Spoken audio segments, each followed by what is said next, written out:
Is it right to use science to create new life? Or could it lead to uncontrollable consequences? Let us go back to the year 1818. A time when a famous novel called Frankenstein, written by Mary Shelley, was introduced to the world. It is a story about a scientist who tried to create life. But what he created became more terrifying than he ever imagined. This story is not just about horror, it also teaches us about responsibility and the consequences that can arise when humans try to go beyond the limits of nature. Let's go. I arrived in a cold city yesterday. I am safe and nothing bad has happened. My journey has started, and I feel hopeful. A cold wind touches my face. It feels strong and exciting. It makes me feel alive and ready. I dream about the North Pole. I imagine it as a beautiful place, a place full of light and wonder. I believe the sun shines there all the time. The light never fully disappears. Everything looks bright and magical. I want to discover something new. I want to help all people in the future. This journey is very important to me. Since I was young, I loved reading. I read about explorers and adventures. That is how this dream started. I once wanted to be a poet. I dreamed of becoming famous, but that dream did not work. I trained myself to be strong. I worked in cold places and hard conditions. I learned many useful skills. Sometimes I feel weak and afraid. My hope goes up and down, but I keep going. People travel fast over the snow. The cold is strong but beautiful. This journey continues forward. Goodbye, my dear sister. If I succeed, it will take a long time to return. If I fail, I may never come back. Time moves slowly here. Everything is covered in snow and ice, but I am getting closer to my journey. I have found a ship. Now I am choosing my crew. They are brave and strong men. But I feel something is missing. I have no true friend, no one to share my joy or pain. I want someone who understands me, someone who can support me, a true friend. I learned everything by myself. I read many books when I was young, but I still feel I need to learn more. Sometimes I feel I am not good enough. I wish I had someone to guide me, someone to help me grow. Good friend isn't easy to find, but they can be lost very easily. If you have a friend who stands by you, understands you, and cares for you, don't take them for granted. Protect, handshake trust, speaking head honest communication, red heart care and kindness, folded hands respect. Don't be someone who only shows up when you need your friend. Be there always. Remember, seedling true friendship needs care to grow and last. Don't lose a good friend. You might not find another like them. Let's get back to our story. My lieutenant is a brave man. He loves adventure and glory. I trust him. The shipmaster is very kind. He once gave up the woman he loved, so she could be happy with another man. He chose kindness over love. He gave everything away. He is a good man. Now I wait for better weather. Winter is almost over. Soon, I will sail. I feel both fear and excitement. This journey is unknown. Anything can happen. Please write to me, my sister. Your letters give me strength, if I never return. Remember me. I write this letter quickly. I am safe and doing well. My journey is going forward. This letter will go to England on another ship. That ship is going home. Maybe I will not return for many years. But I feel strong and happy. My spirit is high. I believe in this journey. My crew is brave. They are not afraid. They are ready for anything. We see ice all around us. It shows the danger ahead, but no one is afraid. We have traveled very far north. The journey continues. We are close to our goal. It is summer now. The air is not very cold. A warm wind gives us hope. the wind pushes us forward, we move faster every day, we are getting closer. Some small problems happened, strong winds and a broken mast, but nothing serious. I hope nothing worse will happen. I want this journey to be safe. I stay careful and calm. Goodbye, my dear sister. I will not take foolish risks. I will stay strong and careful. Remember me to my friends. I think of you all, with love. Always. Something strange happened to us. Our ship was trapped in ice. Thick fog surrounded everything. When the fog cleared, we saw ice everywhere. It had no end. Then we saw something shocking. A man. Far away on the ice, he was very tall. Almost like a giant. He was riding a sled. Dogs were pulling him fast. Then he disappeared. We were shocked. No land was near us. How could someone be there? Later, the ice broke. Our ship became free again, but danger was still around us. The next morning, we saw another sled. Only one dog was alive. There was a man inside. He was weak and near death. We saved him. Before coming on the ship, he asked one question: "Where are you going?" When we told him we were going to the North Pole, he agreed to come with us. His body was frozen. He was very weak. We helped him slowly recover. His eyes looked wild, sometimes kind, sometimes full of pain. He was always sad, like he carried great pain. Something was wrong. He said one thing. He was looking for someone who escaped from him. We realized something. This was not a normal man. A dark story was beginning. I began to care for him, like a brother, even in his pain. He was kind.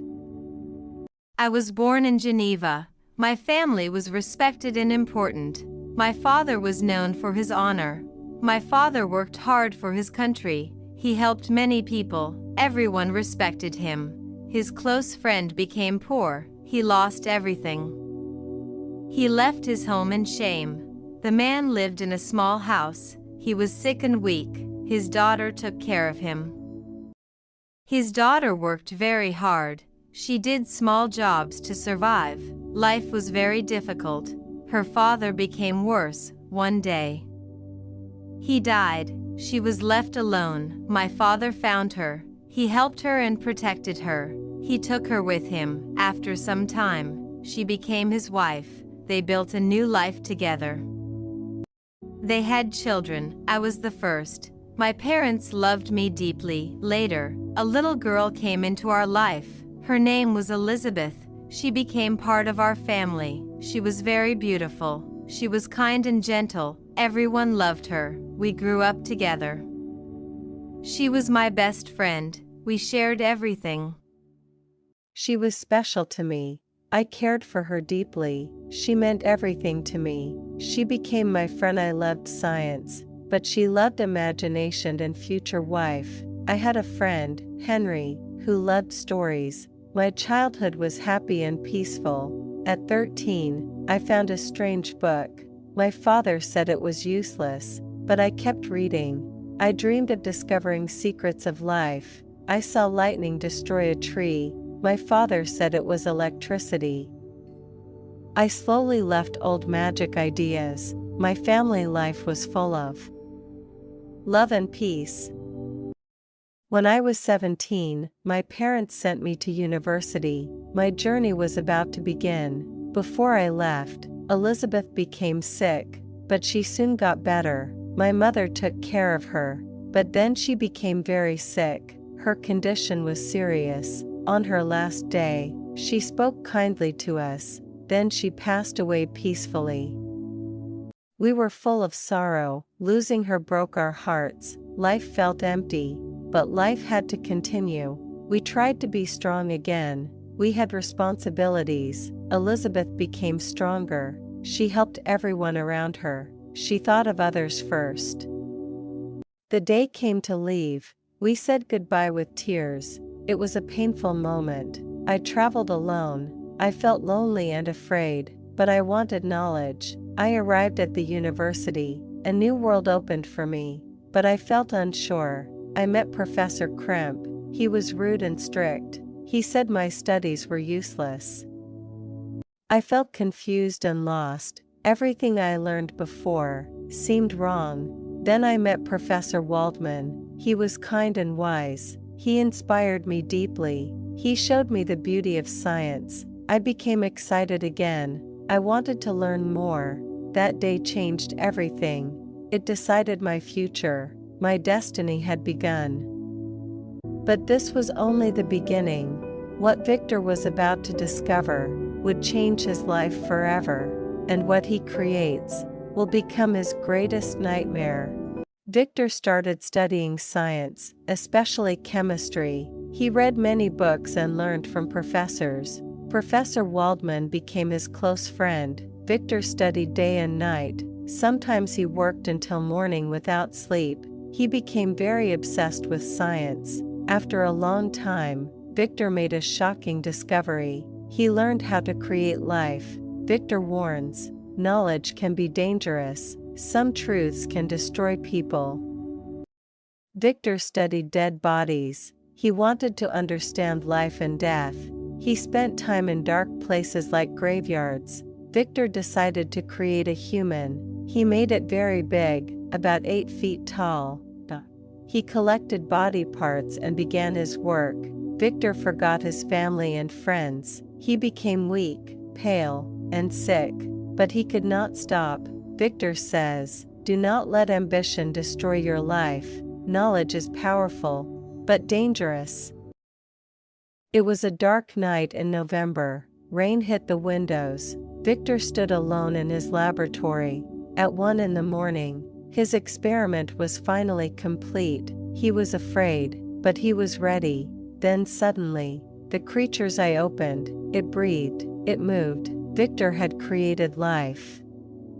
But what he saw was horror. Yellow skin, dead eyes, black lips. A nightmare stood before him. He tried to sleep, but his dreams became nightmares. Love turned into death, and fear followed him. The monster was there, watching him, reaching out. He screamed and ran. He stayed outside all night, cold, wet, terrified. Every sound felt like danger. Morning came. Victor met his friend Henry. For the first time, he felt safe again. Victor returned home. He opened the door. Nothing. The monster was gone. Victor lost control. He laughed. He screamed, "Save me."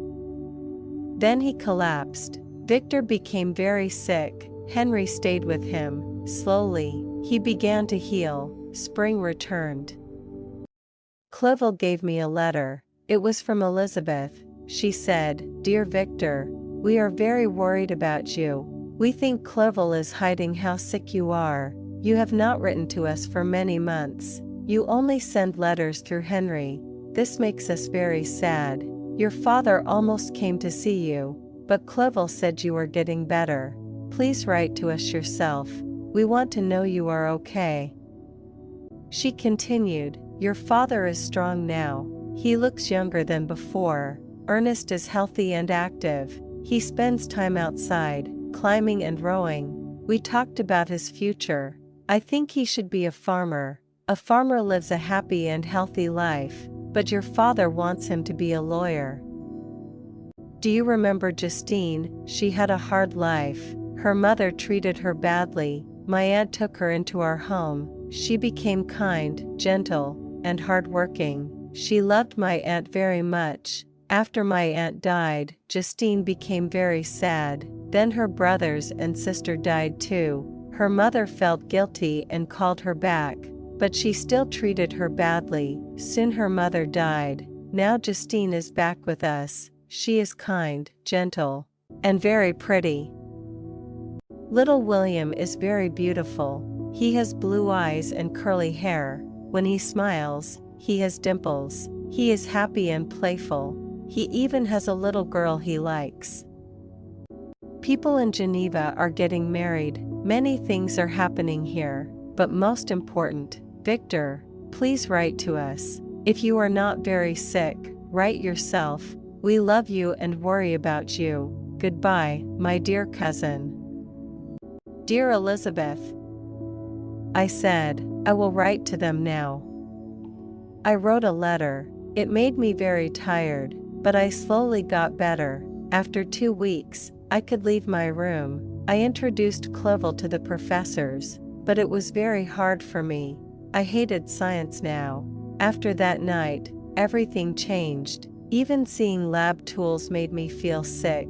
Henry understood this. He removed all my instruments. He even changed my room.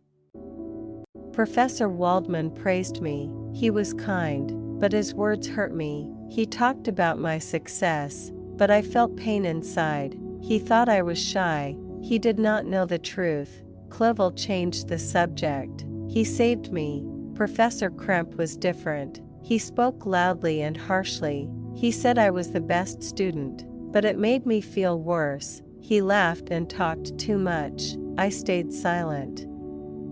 Clovel loved languages. He studied Arabic, Persian, and Hebrew. I studied with him. These books made me feel calm. They were soft and emotional. They helped me forget my past. Summer passed. I wanted to go home, but winter came. The roads were blocked by snow. I had to wait. In spring, we walked together. For 2 weeks, we traveled. The fresh air made me stronger. Nature made me happy again. Clovel helped me feel alive. I felt happy again. I loved nature. I loved people again. We returned home. People were dancing. Everyone looked happy. And for the first time, I felt free. When I returned, I found a letter. It was from my father. He wrote, "My dear Victor, I wanted to write good news, but I cannot. I must tell you something terrible. William is dead, my sweet child. He is gone, Victor. He was murdered." We were walking in the evening. William and Ernest went ahead. Then William disappeared. We searched everywhere. Night came, but we did not find him. In the morning, I found him. He was lying on the ground, cold. Still, there was a mark on his neck. My son was gone. Elizabeth saw him. She cried, "It is my fault." She fainted. She blamed herself. William had taken a small picture. Now it is missing. We cannot find the killer. We are searching, but there is no answer. Nothing will bring William back. Come home, Victor. Elizabeth needs you. She cries every day. We are all broken. Come with peace, not anger. Your loving father, Alphonse Frankenstein. Clovel watched my face as I read the letter. At first, I was happy. But suddenly, I became full of pain. I threw the letter on the table and covered my face. "My dear friend," Henry said, "what happened?" I told him to read the letter. I could not speak. I walked around the room in great fear and sadness. As Henry read, tears filled his eyes too.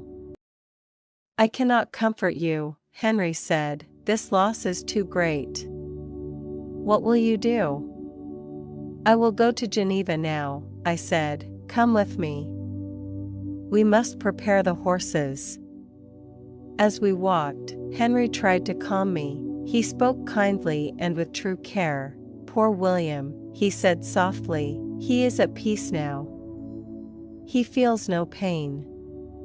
But we, the living, must suffer. Time is the only thing that can heal us." I left quickly. My journey was full of sadness. At first, I wanted to move fast. I wanted to see my family, but as I got closer to home, I slowed down.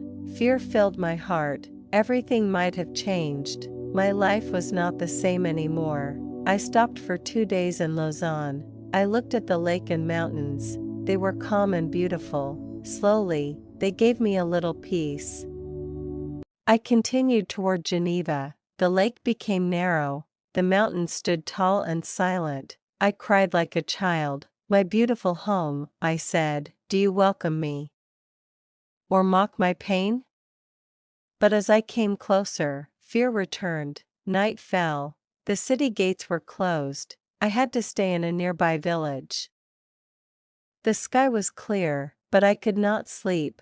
I went to the place where William was killed. Soon, a storm began, lightning filled the sky, thunder crashed loudly, rain fell heavily. As I watched, I saw something move. A figure appeared in the darkness, lightning flashed, and I saw it clearly. It was tall, unnatural, terrifying. It was the creature, the monster I had created. At that moment, I knew the truth. He killed William. The thought struck me like lightning. I trembled with fear. The creature climbed the mountain and disappeared into the darkness. I stood still. I could not move. The thunder stopped, but the rain continued. Everything was dark. I began to think about everything, the creation, the monster. That night, 2 years had passed since I gave it life. Was this its first crime? No. I whispered, it killed my brother. I had created a monster, a being that loved pain and death. I stayed outside all night, cold, wet, alone, but I did not feel the rain. My mind was full of fear. The creature, I thought, I brought it into this world. It has power and evil inside it. It felt like my own demon, like a dark spirit I had created, and now it would destroy everything I loved. Morning came. I went to my father's house. I wanted to tell the truth. I wanted to reveal the killer, but I stopped. Who would believe me, a creature I created? Alive. Killing people? No one would believe this. They would think I was mad, so I stayed silent. I entered the house quietly. 6 years had passed, but everything felt the same. I saw my mother's picture. She was crying beside her dead father. Then I saw William's small portrait. Tears filled my eyes. Ernest came into the room. Victor, he said, sadly, I wish you came earlier. We were happy before, but now we are full of sorrow. Elizabeth is broken. Father is very sad. Then he said something shocking. The murderer has been found. I froze. What? I said, who? Justine Moritz, Ernest said. I was shocked. No, that is impossible. She is innocent. But Ernest explained everything. They found my mother's picture in her pocket. That was the reason for the crime. People started to believe she was guilty, but I knew the truth. She is innocent, I said. I know the real killer. I said that in a low voice. My father entered the room. He looked tired and sad. Justine will be judged today, he said. I hope she is innocent. Then Elizabeth came. She had changed. She was more beautiful, but full of sadness. Victor, she said, you must help her. I know she is innocent. She must not suffer for this crime. I looked at her and said, she is innocent. And I will prove it. Justine said softly, I confessed. But it was a lie. I said I was guilty only because I was afraid. I wanted forgiveness. But now the lie hurts me more than anything. The priest kept pressuring me. He said I would go to hell if I did not confess. I was alone. Everyone thought I was evil, so I gave up. And I lied. She started crying. I was afraid you would believe I was a bad person, but I could never do such a terrible thing. Dear William, I will see you again in heaven. Elizabeth cried, Justine, forgive me. I doubted you for a moment. I will tell everyone you are innocent, but you are still going to die. Justine replied calmly, please don't cry for me. Think about heaven, not this cruel world. Elizabeth said angrily, this world is unfair, one person is killed, and another innocent person is punished. They call it justice, but it is not. Justine smiled weakly, please. Don't speak like that. Give me peace, not more pain. Victor stood in the corner, silent. Inside, he was breaking. I am the real murderer, he thought. I am the cause of all this. Justine walked to him and said, Sir, you don't believe I am guilty, right? Victor could not speak. Elizabeth answered, he knows you are innocent. Justine smiled gently, thank you. That is enough for me. I can die in peace now. She tried to stay strong, but Victor felt something different, a deep pain that would never leave him. Elizabeth cried in sadness. But her heart was still pure. Victor's heart was full of darkness. They stayed with Justine for hours. When it was time to leave, Elizabeth cried, I wish I could die with you. Justine hugged her and said, Goodbye, my dear friend. Live your life and be happy. As they left, Elizabeth said, I feel better now, because I know she is innocent. But Victor, you don't understand my pain. Victor thought silently, no one understands my suffering. After Justine died, everything became quiet, too quiet. She was at peace, but I was still alive. My body was alive, but my heart was full of guilt and pain. I could not sleep. I walked alone like a lost soul. I had done something terrible, and I feared worse was coming. Before, I wanted to help people. I wanted to do good, but now everything was destroyed. Instead of peace, I felt only regret, a deep, endless pain.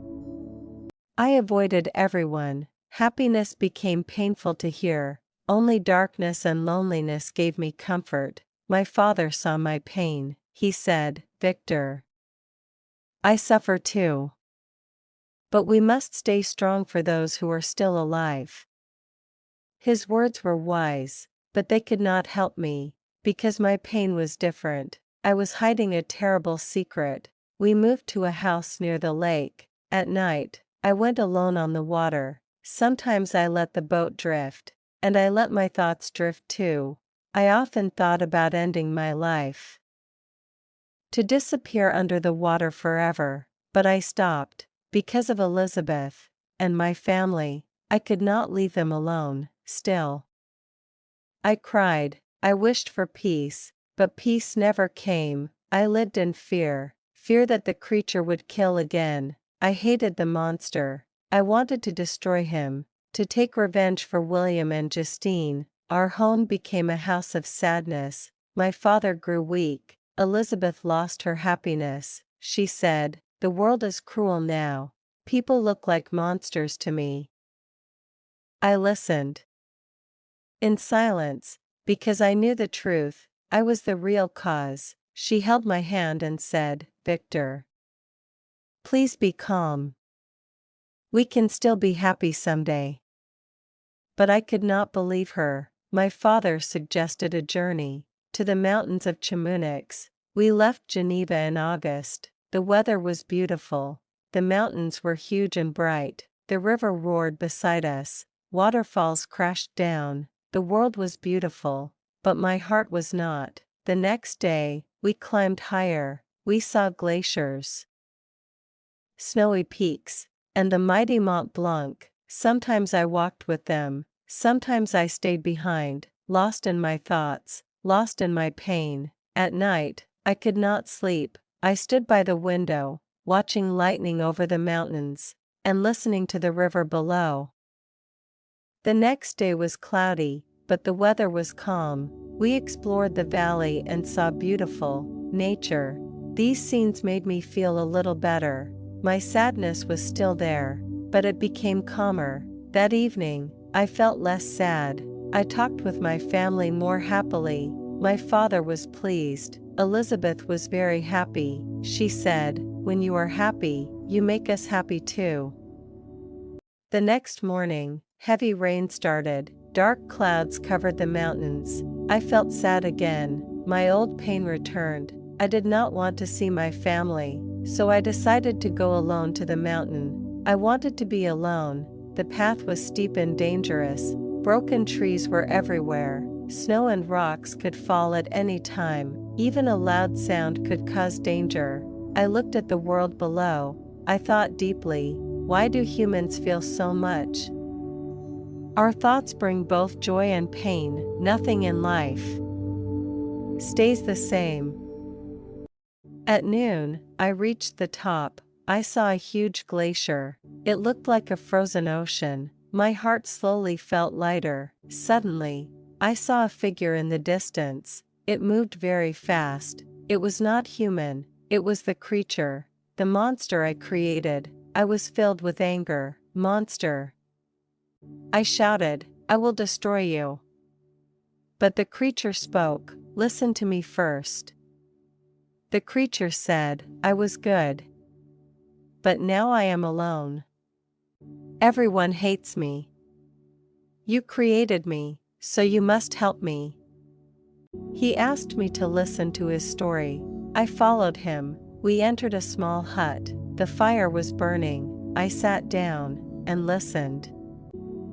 I do not clearly remember my beginning. Everything was confused. I could see, hear, feel, and smell. All at once, it was too much. A strong light hurt my eyes. I closed them, then darkness came. When I opened them again, the light returned. I started walking. At first, I was confused, but slowly, I could move freely. I went into the forest. I was hungry and thirsty. I ate berries. I drank water from a stream. Then I slept. When I woke up, it was dark. I felt cold and afraid. I was alone. I did not understand anything. I cried. Then I saw the moon. It was beautiful. I looked at it with wonder. It made me feel calm. Days passed. I began to understand things. I heard birds singing. I tried to copy them, but I could not. One day, I found fire. It gave me warmth. I was happy, but when I touched it, it hurt me. I learned something new. I learned how to use fire. It gave heat and light. It made food taste better. But some food was ruined. Food became hard to find. I was always hungry, so I left the forest. I walked for many days. I found a small hut. An old man was inside. When he saw me, he ran away in fear. I ate his food. I was very tired. I slept on the straw. Later, I went to a village. People saw me. They screamed. They attacked me. I ran away. I found a small hiding place. It was ugly, but safe. I stayed there. Near me, there was a cottage. A young girl lived there. She was kind, but sad. A young man helped her. They worked together. An old man lived with them. He played beautiful music. It made me feel something new, a mix of pain and happiness. I watched them secretly. They were kind to each other. I felt love for the first time, but I could not join them. I was learning, but I was still alone, and the world was afraid of me. I lay on the straw, but I could not sleep. I kept thinking about the people I saw. They were kind, gentle, different. I wanted to join them, but I was afraid. The villagers hurt me before, so I decided to hide and watch. The next morning, They woke up early, the girl cleaned the house and made food. The young man left after eating. The old man stayed inside. The day passed the same way again. The man worked outside.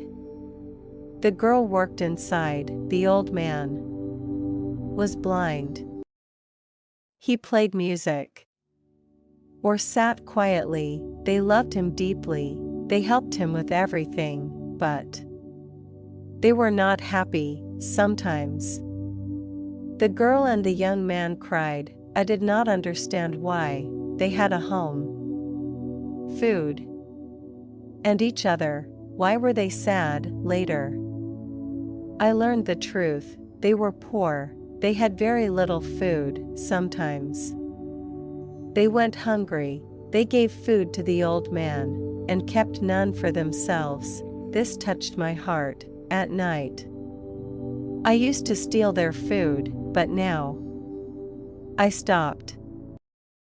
I ate berries, nuts, and roots instead. I wanted to help them. At night I gathered wood for them. I left it outside their house. In the morning they were surprised. They did not know who helped them, but they were happy. This made me happy too. Then I discovered something amazing. They could speak. Words made them smile or cry. I wanted to learn this power, but it was hard. Their words were fast and confusing. Slowly I learned simple words: fire, milk, bread, wood.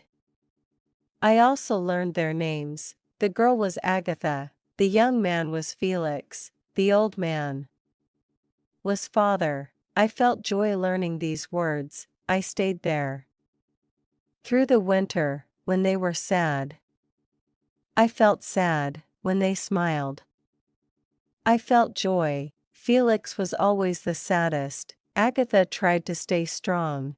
The old man tried to make them happy. Felix was kind. He helped his sister every day. He brought her flowers. He cleared the snow for her.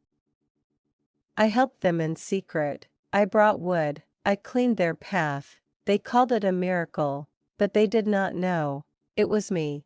I wanted to show myself, but I was afraid. I needed to learn their language first. One day I saw my reflection. I was shocked. I was ugly, different, a monster. I felt deep sadness. Now I understood why people feared me. Spring came, the snow melted, the world became beautiful again. The birds sang, the trees grew leaves. People came outside again, nature became alive, and for the first time, I felt hope. Will now tell the most emotional part of my story. Spring came, and everything became beautiful. The world changed from dark to full of life. The old man played music, and the others listened. Felix looked very sad. Someone knocked on the door. A woman arrived on a horse. Her name is Safi. She removed her veil and looked beautiful. Felix became very happy. The family welcomed her warmly. She started learning their language. I secretly watched and learned too. She played music and sang beautifully. The family became happy again. I learned about history and the world. I learned about rich and poor people. I saw my reflection and felt shocked. I felt like a monster. I was completely alone. I felt deep pain and sadness. The old man's name is de Lacy. He and his family were once rich and respected in Paris. His son Felix and daughter Agatha lived a happy life before. A Turkish merchant, Safi's father, was arrested. He was innocent, but the government wanted to kill him. People in Paris were angry about this injustice. Felix felt angry and wanted to help. He secretly planned to help the merchant escape. The merchant promised money and reward, but Felix didn't care. Felix meets Safi, the merchant's daughter. She is kind and beautiful. They send love letters to each other. Felix starts to love her deeply. Felix helps the merchant escape from prison, but later, the merchant betrays Felix's pensive face. He runs away with Safie and does not keep his promise. Felix's father and sister are arrested. They lose all their money. They are forced to live in a poor cottage in Germany. Safie does not want to go back to Turkey. She wants freedom and a better life. She escapes alone and travels to Germany. After many difficulties, Safie finally finds Felix. Her arrival brings happiness back to the family. The creature learns about life and people by watching the family. He sees kindness and love, and he wants to be like them. He thinks humans can be good, but also bad. He finds a bag with books in the forest. The books are Paradise Lost, Plutarch's Lives, The Sorrows of Werther. He reads them every day and becomes smarter. Books give him strong emotions. Sometimes he feels happy, sometimes very sad. He relates to the characters but feels different and alone. He asks himself, who am I? Why was I created? Why am I alone? He sees his reflection and feels ugly and rejected. From Plutarch, he learns about great leaders and heroes. He starts to love good people and hate bad actions. He admires peaceful leaders more than violent ones.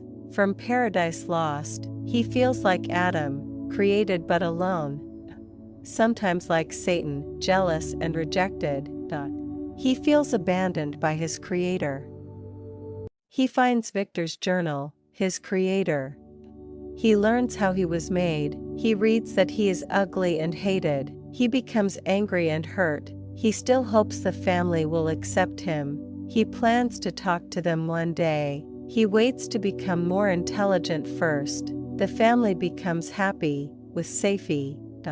But the creature becomes more sad and lonely. More knowledge makes him feel worse, not better. He wants love, kindness, and friendship. He dreams of being accepted, but he is still completely alone. Winter comes, and a full year has passed since he was created. The creature makes a plan, talk to the old blind man, de Lacy, first. He thinks, people fear his face, but maybe they will trust his voice. One day, Felix, Agatha, and Safie leave the house. The old man is alone, playing soft music.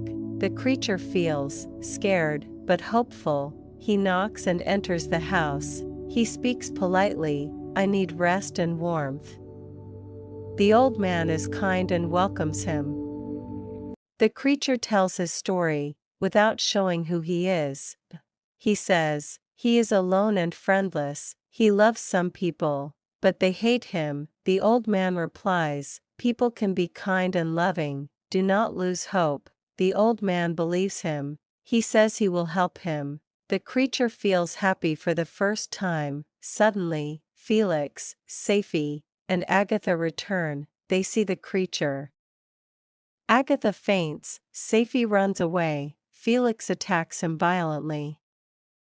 The creature is hurt and heartbroken. He does not fight back. He runs away and hides again. His biggest hope is destroyed. The creature is very angry and sad. He curses his creator and wishes he had never lived. He walks alone in the forest at night, crying loudly like a wild animal. He feels different from everyone else. He thinks, everyone is happy except me. I have no one who loves me. His pain turns into hate and revenge. The creature feels completely alone. He decides, no human will ever help me. I will hate all humans. He especially hates his creator. He promises to fight against all people forever. In the morning, he feels a little calm. He realizes he made a mistake.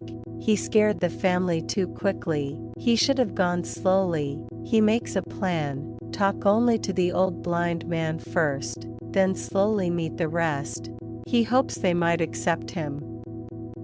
He goes back to the cottage, but something is wrong. The family is gone. He hears that they left forever because of fear. This breaks his heart. They were the only people he cared about. Now he is full of rage again. He destroys the garden, then sets the cottage on fire. He watches it burn completely. The creature travels for a long time. He suffers a lot. He travels only at night. He is afraid of humans. The weather is cold and harsh. Everything around him is dead and frozen. He becomes more bitter and angry. One day in spring, he feels something new. The sun is warm. Nature is beautiful. For a short time, he feels happy and calm again. He even feels thankful. After burning the cottage, he leaves. He decides to go to Geneva, where his creator lives. He says, "I hate my creator, but only he can help me," so he begins a long journey alone. He sees a young girl fall into a river. He quickly saves her life, but then, a man comes and sees him. Instead of thanking him, the man shoots him with a gun. The creature is badly hurt. He thinks, "I saved a human, and this is my reward." His kindness turns into deep hatred. He promises revenge on all humans. He hides in the forest for weeks until he heals. After healing, he continues traveling. Finally, he reaches Geneva, where his creator lives. He hides and waits, thinking about what to do next. He sees a young boy playing. He thinks, "This child is innocent. Maybe he will not hate me." He wants the boy to become his friend. The creature grabs the boy, but the boy is afraid and screams, "Monster! My father will punish you." Then the creature learns. The boy is related to his creator, Victor Frankenstein. In anger and revenge, he kills the child. He finds a picture of a beautiful woman. For a moment, he feels love and softness, but then he remembers, no one like her will ever love him. His anger returns again. He sees a young woman nearby. He secretly puts the portrait in her clothes. He plans to blame her for the crime. Now he is full of pain and anger. He says to his creator, "I am alone. Humans hate me." He demands, "Create another being like me, so I will not be alone." The creature finishes his story and looks at Victor Frankenstein. He says, "You must create a female like me." He wants a companion, someone who understands him. Victor becomes very angry and says, "No, I will never do it." The creature argues back, "I am evil because I am miserable. Humans hate me first. If I cannot have love, I will cause fear." He threatens Victor, "I will destroy you and your happiness." The creature speaks more calmly. He promises, if he gets a companion, they will leave humans forever. He says they will live far away, like in South America, and eat simple food like berries. He only wants a quiet life, not destruction. Victor thinks carefully. He worries, what if they have children? What if they become more dangerous? What if they return and hurt humans? He says again, "I cannot trust you." The creature speaks sadly, "Without love, I will stay evil. My bad actions come from loneliness. Give me someone like me, and I will change." He says love can make him good again. Victor feels confused and sorry for him. Finally, he says, "I agree. But only if you leave humans forever." The creature promises, he will disappear. No one will see him again. Then he quickly leaves. Victor is now alone. He feels fear, regret, deep sadness. He cries under the night sky and feels lost. Victor returns to Geneva. His family is worried about him.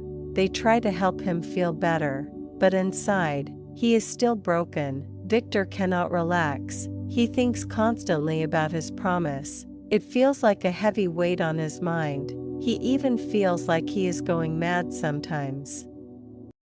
Victor returns to Geneva. Days and weeks pass. But he does not start his work again. He fears the creature's revenge. He hates the idea of making another monster. Sometimes he feels calm, especially when he is alone by the lake. But inside, he is still worried. Victor's father notices he is still unhappy. He talks to him and says, "Tell me what is wrong." Then he brings up marriage. The father wants Victor to marry Elizabeth Lavenza. He thinks, they love each other. Marriage will bring happiness. Victor replies, "Yes, I love her." But inside, he feels afraid and stressed. Victor cannot accept marriage yet. Why? He promised the creature something. He has not finished it. He thinks, I must finish my promise first, or danger will come. Victor decides to travel to England, but he lies about the reason. He says, "I want to travel and learn." The real reason, he needs knowledge to create the second creature. The plan, go through Europe, stay in England, travel for 2 years. Victor's father agrees. He is happy and says, after 2 years, you will marry Elizabeth. He believes everything will be peaceful again. Victor is still afraid. He thinks, if I leave, will the creature hurt my family? Then he comforts himself, maybe the creature will follow me instead. But he is not sure. Victor prepares to leave. Elizabeth Lavenza says goodbye. She is sad and cries. She tells him, "Come back happy. We all depend on you." Victor quickly got into a carriage and left, without knowing exactly where he was going. He didn't care about anything around him. He only remembered one thing. He told them to pack his chemical tools. He planned to finish his terrible promise while traveling, so he could finally be free. Even though he passed through beautiful places, he didn't see them. His mind was full of dark and painful thoughts. After some days, Victor reached Strasbourg and waited for his friend Henry Clerval. When Henry arrived, they were very different. Henry was happy and excited. He loved nature and beauty. He enjoyed the sunrise and sunset. He said, "This is what it means to live." But Victor was still sad and full of dark thoughts. He could not enjoy anything. They traveled by boat along the Rhine River. They saw beautiful towns, green vineyards, old ruined castles on high cliffs, dark forests, and flowing river. Sometimes the view changed quickly. One moment wild mountains and ruins, next moment peaceful villages and green land. Even though Victor was sad, he started to feel a little calm. Henry was full of joy. He talked about places he had seen before, like Lake Lucerne, Valais. He said this river was even more beautiful than those places. He loved nature deeply, mountains, rivers, forests. Nature was not just something to look at, it was something he truly felt. Victor then becomes emotional. He remembers Henry with love and sadness. He calls him kind, pure, and full of imagination. He wonders, is Henry gone forever? Does he only live in memory now? Victor feels deep pain. But thinking about Henry also comforts him. They continued traveling and reached Rotterdam, then sailed to England. Victor saw the white cliffs of Britain, the River Thames, famous places like towns and forts. Finally, they reached London. He saw St. Paul's Cathedral rising above the city, Tower of London, famous in history. Victor and Henry Clerval stayed in London for a few months. Henry wanted to meet smart and talented people. Victor only cared about his dark task. Victor visited scientists to learn how to complete his terrible promise. If he had come here before, he would have been happy, but now, he felt empty and broken. Victor did not enjoy being with people. Happy faces made him feel worse. He felt separated from everyone. He kept thinking about William and Justine and their deaths. This made him feel deep pain and guilt. Only Henry's voice gave him a little peace. Victor secretly started preparing for his new creation. He collected materials. Every step felt like torture. Even talking about it made him shake. This work caused him constant fear and suffering. They received a letter inviting them to Perth in Scotland. Henry was excited to go. Victor wanted to see nature again. They planned a long journey through England first. They left London and visited Windsor Castle. They saw huge oak trees, deer walking freely, beautiful forests. This was new and exciting for them. Next, they went to Oxford. This city reminded them of history, especially Charles I of England and past wars. They admired old colleges, beautiful streets, the river flowing calmly. Victor enjoyed the beauty, but still felt pain inside. Victor compares himself to a destroyed tree. He once was happy, now he feels ruined and empty. He believes he will live on, but only as a miserable person. They traveled to Matlock. The area looked like Switzerland, but smaller. They visited caves and nature collections, but the name of Victor's past, Chamonix, reminded him of painful memories, so he wanted to leave quickly.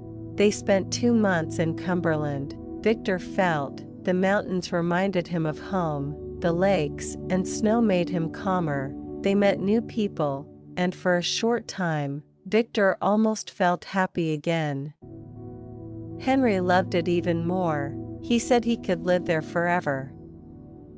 Victor realizes something important. Traveling is not only fun, it also brings pain. A traveler is always moving. When he finds peace, he must leave again. New places come, but they also end. There is no lasting rest. Victor becomes very afraid. He thinks the monster might hurt his family, follow him secretly, kill Henry Clerval. He feels guilty, even though he did not directly commit the crimes. Fear never leaves his mind. They visit Edinburgh. Henry enjoys the beautiful city, the castle, nature around it. Victor, however, feels nothing. He only wants to finish his journey quickly. Victor decides to leave Henry. He says, "Stay and enjoy yourself. I need to be alone." Henry is sad but agrees. He asks Victor to come back soon. Victor travels to a very remote place, the Orkney Islands. This place is cold and empty, surrounded by strong waves, very poor and lonely. Only a few people live there. It is the perfect place for his dark work.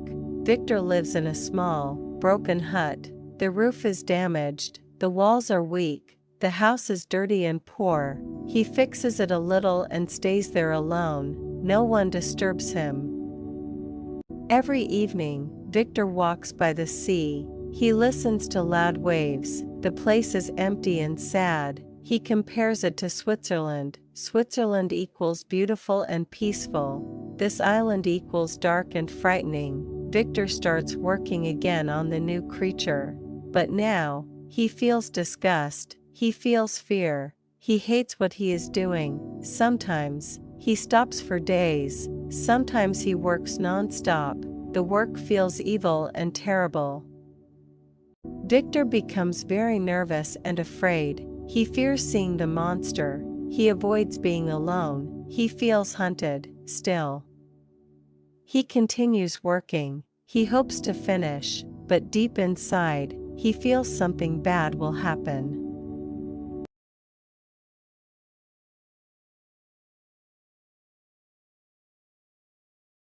One night, Victor sat alone in his laboratory. The sun had set, the moon was rising from the sea. He did not have enough light to work. He stopped and began to think deeply. He remembered, 3 years ago, he created a monster, and it destroyed his life. Victor thinks about the new creature he is making. He becomes afraid. What if she is more evil than the first monster? What if she refuses to obey? What if they hate each other? Even worse, they might have children. A whole race of monsters could destroy humans. Victor realizes, I made a terrible promise. Suddenly, Victor looks up. The monster is at the window, smiling in a scary way, watching him, waiting for him to finish the work. The monster had followed him everywhere. Victor becomes angry and afraid. He makes a big decision. He destroys the new creature, tears it apart, refuses to continue. The monster sees everything. He screams in rage and disappears. Later that night, the monster comes inside. He says, "You broke your promise. I suffered so much. And you destroyed my hope." Victor answers, "I will never make another monster like you." The monster becomes very dangerous. He says, "I am powerful. I will make your life miserable. I will take your happiness away." Then he gives a warning, "I will be with you on your wedding night." Victor tries to catch him, but the monster escapes in a boat. Soon, he disappears into the dark sea. Victor is left alone again. He thinks the monster will kill him on his wedding night. He worries about Elizabeth. He fears she will suffer. For the first time in a long time, Victor cries. Morning comes. Victor walks by the sea. He feels calmer but also empty. He thinks about his future. He knows, if he returns danger. If he stays loneliness, he feels trapped between both. Victor sits by the sea, eating simple food. A fishing boat arrives and gives him letters. One letter is from Geneva. One is from Henry Clovel. Henry asks him to come meet him at Perth. This makes Victor feel a little alive again. He decides to leave the island in 2 days. Victor must enter his laboratory again. Inside, he sees pieces of the destroyed creature, a horrible and disturbing scene. He feels sick and afraid. He collects his tools, the remains of the creature. He plans to throw everything into the sea at night. Victor falls asleep in the boat. When he wakes up, the wind is strong, the sea is dangerous, he is far from land, he cannot control the boat. He fears dying of hunger and thirst, being lost forever in the ocean. Victor becomes very afraid. He thinks the monster has already destroyed his life. He may die alone at sea. He remembers Elizabeth, his father, Henry. He feels deep sadness and hopelessness. After many hours, Victor sees land. He feels sudden joy and relief. He cries because he is happy to survive. He uses part of his clothes as a sail and moves toward the land. Victor reaches a small town. People gather around him. They look suspicious and angry. He asks, "Where am I?" A man replies rudely, "You will know soon." The people do not trust him. A man tells Victor, "You must come with us to see a magistrate." Victor asks why. The answer shocks him. A man was murdered last night, and Victor must explain himself. Victor is shocked, but calm. He knows he is innocent. He follows them, but something terrible is about to happen. Victor is taken to a magistrate named Mr. Kerwin. He is calm but serious. He listens to witnesses. Several men come forward to tell what happened. A fisherman explains. He and his family were fishing at night. He fell on something in the dark. It was a dead body they found. A young man, not wet, not drowned, still warm. He was killed. There were finger marks on his neck, strangled. When Victor hears about the marks on the neck, he remembers his brother's murder. His body shakes. He feels weak. He becomes very nervous. The magistrate starts to suspect him. Witnesses say they saw a boat near the shore. Only one man was inside. It looked like Victor's boat. Another woman says she saw a man leave the area in a boat. Now, everyone suspects Victor. Victor is taken to see the body. When he looks, it is Henry Clovel, his best friend, dead. Murdered, Victor screams and collapses. Victor becomes very sick. For 2 months, he has a fever, he talks wildly, he says he is guilty, he imagines the monster attacking him, hands around his neck, he suffers deeply. When he wakes up, he is in prison, weak and confused, surrounded by guards. Slowly, he remembers everything and feels deep pain. A nurse takes care of him, but she is cold, unkind, without sympathy. She even says, "You will be hanged." Victor feels disgust and sadness. Not everyone is cruel. Mr. Kerwin shows kindness, gives Victor a better room, brings a doctor, checks on him. He believes Victor might be innocent. Victor feels hopeless. He thinks, maybe he should die, maybe he should say he is guilty. He remembers Justine, who died innocent. His mind is full of pain and confusion. Mr. Kerwin speaks kindly to him. "You may soon be free. There is evidence that can prove you are innocent." Victor talks to Mr. Kerwin. Victor says, "I am the most miserable person alive. Death would not be bad for me." Mr. Kerwin explains, Victor came to the shore by accident. He was suddenly accused of murder. He saw his dead friend immediately. It was a terrible situation. Mr. Kerwin says, he found letters in Victor's clothes. One was from his father. He sent a message to Geneva. After 2 months, someone has come to visit Victor. At first, Victor is afraid. He thinks, the monster has come to mock me. But then, Mr. Kerwin says, "It is your father." Victor suddenly changes. From fear to happiness, he feels relief. Victor's father enters. Victor asks, "Are you safe? Is Elizabeth safe?" His father says, "Everyone is safe." Victor feels comfort for the first time. When Clovel's name is mentioned, Victor becomes very upset. He says, a terrible destiny is following him. He wishes he had died with Henry. He cries deeply. Victor slowly gets better. His father stays with him. Mr. Kerwin protects him. His health improves, but inside, he is still broken. After 3 months in prison, evidence shows Victor was on the Orkney Islands. He is proven innocent. He is finally freed. His father is very happy, but Victor is not. Victor feels no happiness. Life feels poisoned. He sees only darkness. Sometimes he imagines Henry's dead face, the monster's eyes watching him. He is haunted all the time. Victor and his father leave Ireland. They sail away at night. Victor watches the stars. He feels a small relief. He hopes to return to Geneva. Victor takes medicine to sleep, but his dreams are terrible. He feels the monster choking him. He hears screams. Even sleep gives him no peace. His father wakes him up. They arrive at Holyhead.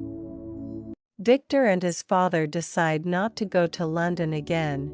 Victor feels scared and sad because London reminds him of Henry Clovel, who died. Instead, they travel across the country to another place, then go to France. Victor is still very sad and full of guilt. He tells his father something shocking. He says he is the reason that Justine Moritz, William Frankenstein, and Henry died, but his father thinks Victor is confused or sick, not telling the truth. Victor does not explain about the monster, because he is afraid people will think he is crazy.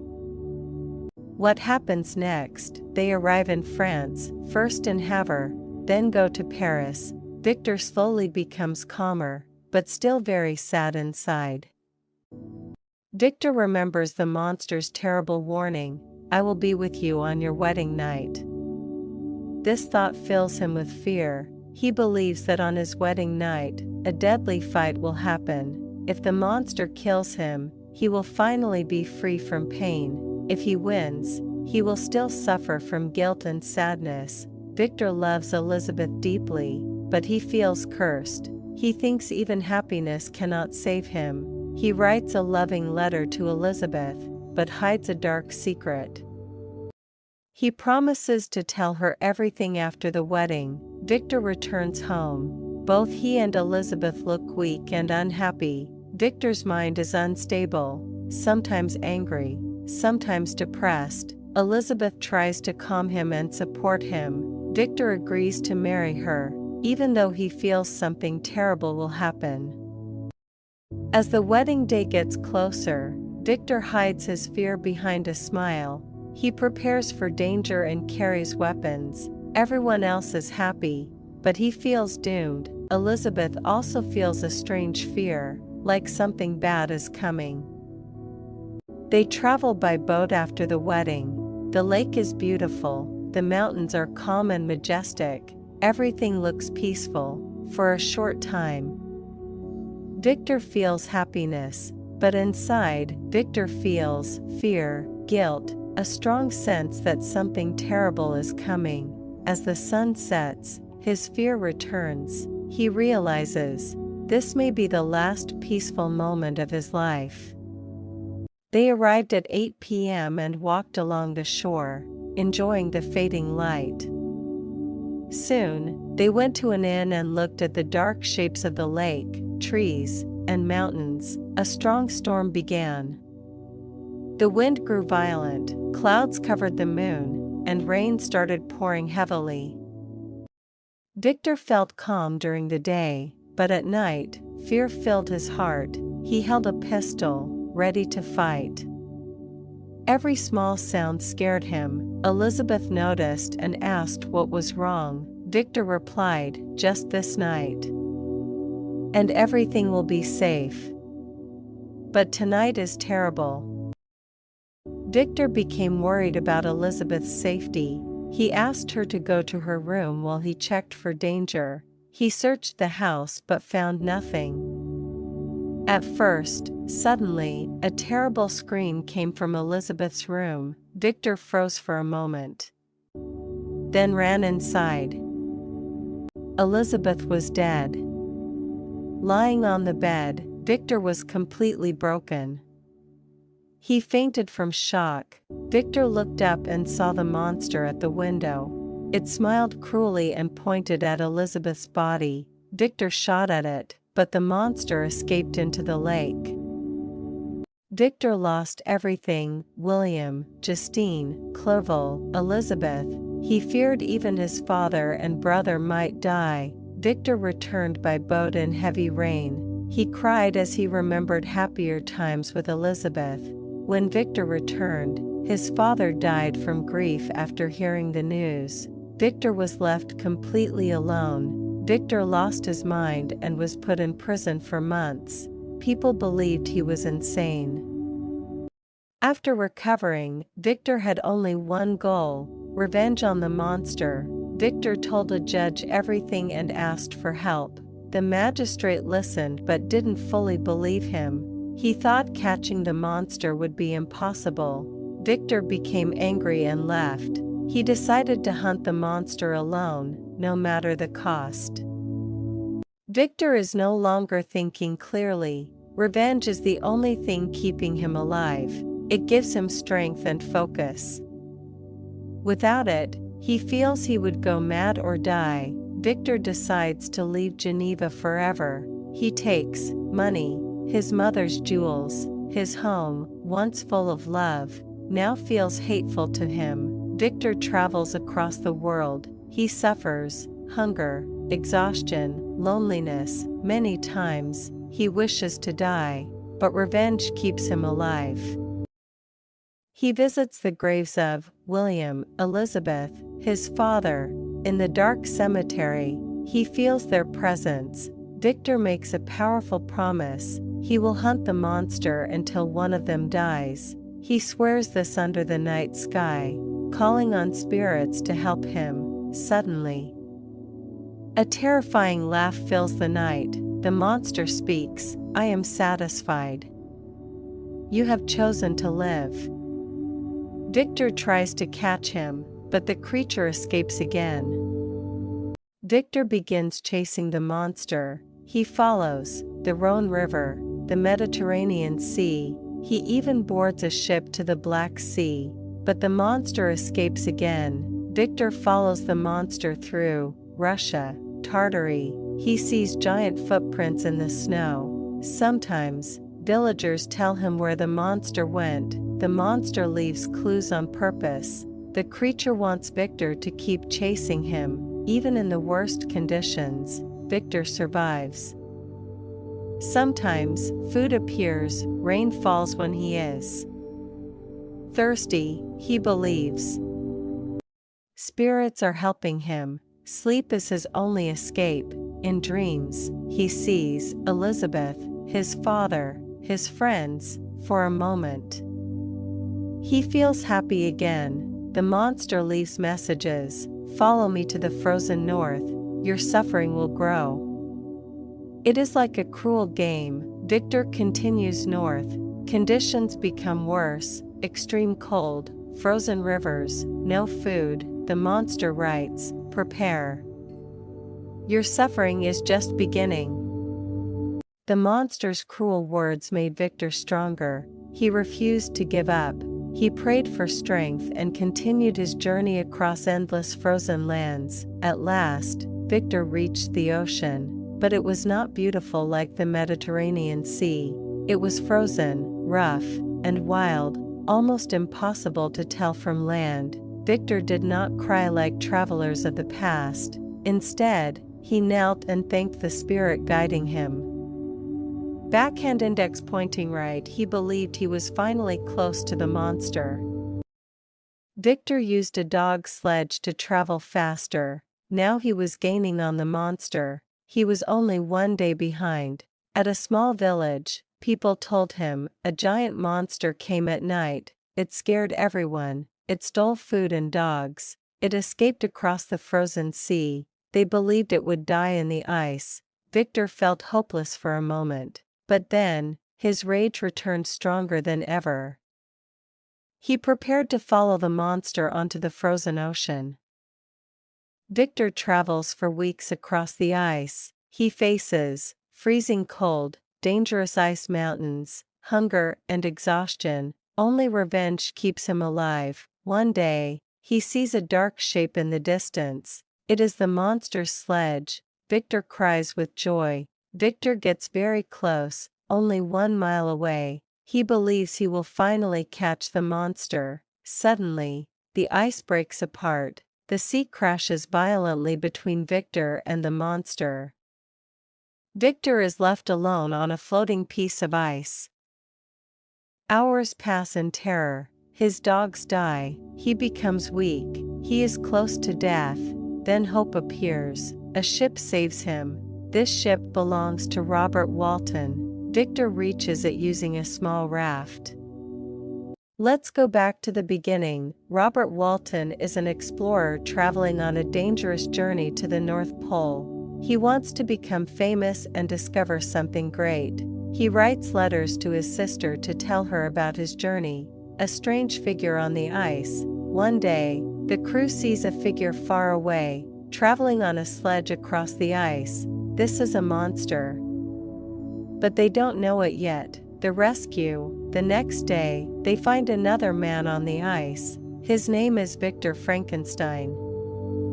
He is freezing, weak, and close to death. Walton and his crew rescue him and bring him onto the ship. Victor begins his story. After Victor feels a little better, he starts telling his story. He says, I am on a journey to find my enemy. Walton becomes very interested and listens carefully. Back to the present. Now we return to the present on the ship. Victor is telling his story, and Walton is listening. One-line summary. Walton rescues Victor, and Victor begins telling the story. Victor, weak and near death, makes one final request. If he dies, Walton must kill the monster. He warns, the monster is clever and persuasive. Do not trust it. Destroy it without mercy. Walton writes to his sister Margaret. He says, Victor's story is very terrifying. Sometimes Victor cannot speak because of pain, sometimes he speaks calmly. Then suddenly becomes full of anger. Walton now believes the story is real. Why? He saw the monster from this ship. He read letters from Felix and Safie. Walton asks how the creature was made. Victor becomes angry and says, "Do not ask. Do you want to create another monster?" Victor reads Walton's notes and corrects them. He wants his story to be accurate for the future. Walton feels deep sympathy for Victor. He thinks, Victor has no hope left. Maybe death is his only peace, but Victor finds comfort in dreams of his loved ones. Victor is very intelligent, very emotional, very powerful in speech. When he talks, people feel strong. Emotions ever cry. Victor says, when he was young, he believed he would do great things. He created life, but now, everything is destroyed. His dreams are gone. Victor tells Walton, no one can replace Elizabeth, Clovel. Childhood friends are special forever. Victor says, he has only one purpose left, destroy the monster. After that, he is ready to die. Walton writes again, his ship is trapped in ice, huge ice mountains surround them. The crew is afraid. Walton is not only afraid for himself, he worries about his sister. She will wait for him, she will feel pain and hope. Victor speaks to the sailors. His words give them courage. For a moment, they stop being afraid, they believe they can survive. But this hope does not last. Each day, fear grows again. Walton worries the crew may rebel, mutiny. The ship is still trapped in ice. They are in serious danger. The cold is very strong. Some sailors have already died. Victor is very sick and weak. He can barely move and looks close to death. The sailors come to Walton. They say, if the ice breaks and they are free, Walton must promise to go back south, home. They are afraid of more danger. Walton feels confused. He still wants to continue the journey, but he cannot ignore the sailors' safety. Victor suddenly gains strength and speaks to the sailors. Why are you afraid now? This journey was meant to be dangerous. Be brave. Do not return as cowards. He tells them, true glory comes from facing danger. The sailors are deeply affected. They cannot answer him. They leave to think about his words. After speaking, Victor becomes weak again. He falls back, almost lifeless. Walton finally decides, if they survive, they will return home. He feels disappointed, defeated. Walton writes, he has lost his dream of glory, his purpose, and soon, he may lose his friend Victor. The ice begins to break loudly like thunder. The ship is finally free. The sailors are very happy. They can go home. Walton tells Victor they are going back. Victor replies, you can return. But I will not. My mission is given by heaven. He tries to stand. Victor collapses again. He cannot speak. He can barely breathe. The doctor says, he will die soon. Victor is dying. Walton sits beside him. Victor says, backhand index pointing right, I will die soon. But the monster may still live. Backhand index pointing right, I no longer feel strong hatred. But I still believe he should die. He explains, he made a mistake creating the creature, but he was right not to create a second one. The monster became evil and destroyed innocent lives. Victor asks Walton to think carefully, but not to blindly follow revenge. Victor feels something new. Backhand index pointing right piece. He says, he sees his loved ones in his mind. He is ready to join them. His last advice: seek happiness. Avoid dangerous ambition. Then, he dies quietly, with a soft smile.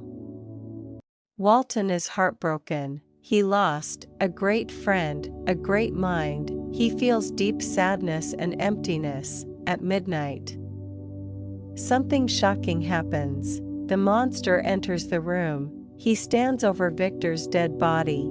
Walton sees the monster clearly. It is huge, ugly, terrifying, but also full of pain. The monster speaks with sadness. He is my last victim. I destroyed everything he loved. He feels deep regret, deep loneliness. He hates himself. Walton becomes angry and says, "Your regret is useless. You caused all this suffering." He calls the monster hypocrite, fake sadness. The monster explains, "I always felt pain and loneliness. I wanted love. But everyone rejected me." He says, he suffered more than Victor. He hated what he became. He was controlled by anger and pain. I am not happy. I am miserable. The monster says, I am completely alone. No one loves me. No one ever will. He knows he has become worse than any human. The monster decides he will end his own life.